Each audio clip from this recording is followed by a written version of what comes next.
আজকে আমরা সমস্ত যুবক ভাই একত্রিত হয়েছি একটা কারণে। আজকে যে উপনির্বাচন ত্রিপুরা রাজ্যে দুটি উপনির্বাচন হয়েছে, সেই উপনির্বাচনগুলা সোনামুড়া ধনপুর কেন্দ্র এবং বস্কনগর কেন্দ্র, এই দুই কেন্দ্রে আমরা বিপুলভাবে জয়যুক্ত লাভ করতে পেরেছি। তাই আমি ধনপুর এবং বস্কনগর কেন্দ্রের মানুষদের প্রথমে আমাদের সাতমুড়া যেই যুবক ভাইয়েরা উপস্থিত হয়েছেন তাদের পক্ষ থেকে অসংখ্য ধন্যবাদ জানাই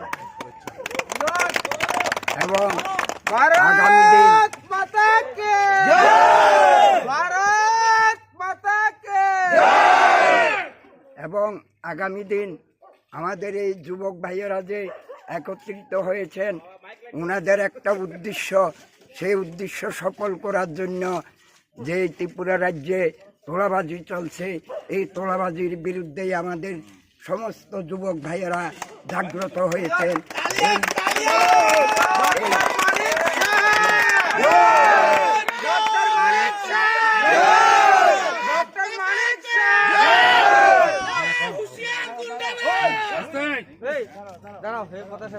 এই কাজকে সারা ত্রিপুরা রাজ্যে যাতে আমাদের বিলোনিয়ার যে সংগঠন যুবক ভাইয়েরা সৃষ্টি করেছেন, এটা যাতে সারা ত্রিপুরা রাজ্যে সৃষ্টি হয়, তার জন্য আমরা সারা ত্রিপুরা রাজ্যবাসীকে অভিনন্দন জানাই এবং আপনারা জাগ্রত হন। এই ত্রিপুরার মাটি থেকে আমরা এই বিজেপি সরকারকে আরও 20-50 বছরে যাতে কেউ ধ্বংস করতে না পারে, তার জন্য আমাদের এই সংগ্রাম। আমরা তোলাবাজি রাখবো না, তোলাবাজির বিরুদ্ধে আমাদের সংগ্রাম চলবে এবং যতক্ষণ পর্যন্ত এই তোলাবাজিকে আমরা ধ্বংস করতে না পারি ততক্ষণ পর্যন্ত আমরা সংগ্রাম চালিয়ে যাব। এই তোলাবাজিরা যেই মানুষকে খুন করার হুমকি দিচ্ছে, সেই খুনকেও আমরা বরদাস্ত করব না।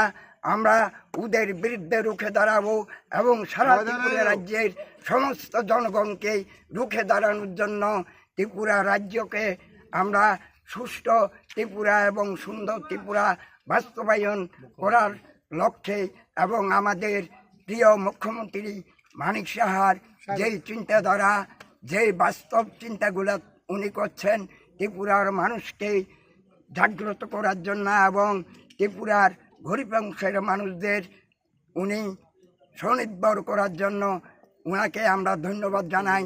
ওনার এই নেতৃত্বের উপর আমরা সহযোগিতা করব এবং ওনাকে যাতে আমরা এই ত্রিপুরা রাজ্যে দীর্ঘ বছরের জন্য মুখ্যমন্ত্রী হিসাবে পাই, তার জন্য আমরা প্রত্যেকটা ত্রিপুরাবাসীর কাছে আবেদন রাখছি এবং আপনারা আমাদের প্রিয় মুখ্যমন্ত্রী মানিক শাহকে সহযোগিতা করুন।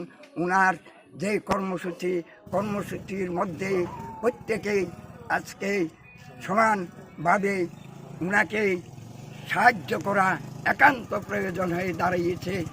এই বলে আমি ত্রিপুরাবাসীর কাছে ক্ষমা চেয়ে নমস্কার জানিয়ে আমার সংক্ষিপ্ত আলোচনা আমি শেষ করলাম। জয় হিন্দ, বন্দে মাতরম, ভারত মাতা কি জয়।